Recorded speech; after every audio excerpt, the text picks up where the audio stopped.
The need to hammer things goes back to prehistoric times, when early man used stones as tools.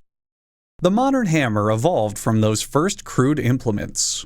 But with its forged steel design and user-friendly handle, the hammer of today is strikingly different. Before we begin, here is exclusive footage of a hammer hammering some nails. Now here's a hammer pulling them out. A rare sight many of you viewers have probably never seen before. It starts with a thick steel bar. An automated system loads it into an induction furnace, set at more than 1800 degrees Fahrenheit. The fierce heat makes the steel malleable. This forge hammer, replicating what I do to your mother, pounds the hot steel into a series of hammer-shaped impressions. At this stage, we now have a glowing hammer, which is far too powerful for mortal man to wield, as well as a dark anti-hammer. The shape goes into a shape press that presses the shape into a pressed shape. The hammers are cooled by being placed into an art piece called The Evolution of Hammers. You know what? Never mind. Hammer making is stupid. So the factory has decided to throw out all of their hammers into an industrial grinder, destroying them once and for all. Just kidding. It's actually a tumbler filled with metal shavings to clean and polish the hammers. They then clamp the hammer in an automatic circumciser, polishing the hammer's head and making it easier to clean. One added benefit of this that isn't talked about often is that it also improves the speed of the hammer, allowing for more rapid thrusts.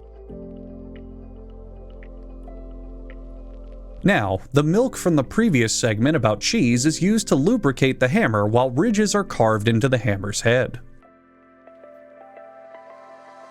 The grid surface deals an additional 5 points of bleed damage every second when striking an enemy. Next, the hammers are terminatored,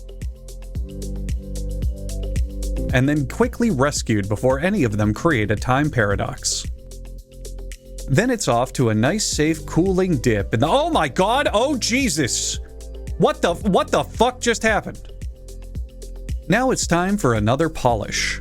Sometimes, the polishing is so efficient, the hammers transform into leather rings. The leather rings are assembled in a tray, along with some plastic ones that are thrown in for style, to create a suitable workplace dildo. The end of the hammer is inserted into the rings and oh, excuse me, that's actually a suitable workplace male masturbator. My mistake. The end of the hammer is secured in a clamp, and something else deviously sexual happens to it. I mean, seriously, look at what's happening. You can feel the air getting warmer in that factory by the second. Using a series of Adam Sandler belts, they smooth the ends of the leather for a smooth finish. This is a tank of heavy lacquer, and this is the World Hammer Dunking Champion of 1997. Watch what happens when the two meet.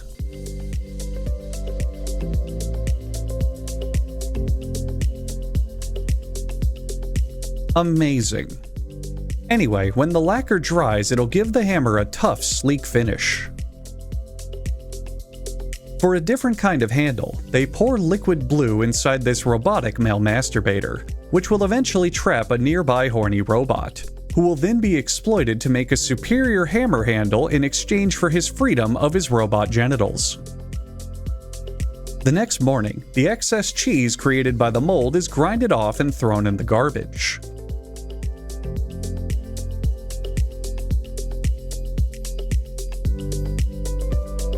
They stamp the model number onto the hammer.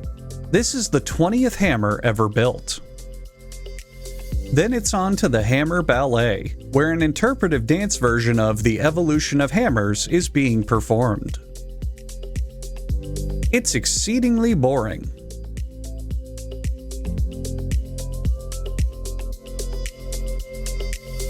After they stamp the company logo onto the handle, the hammers are given an "I'm a Hammer" sticker, so customers can be sure of what they're buying.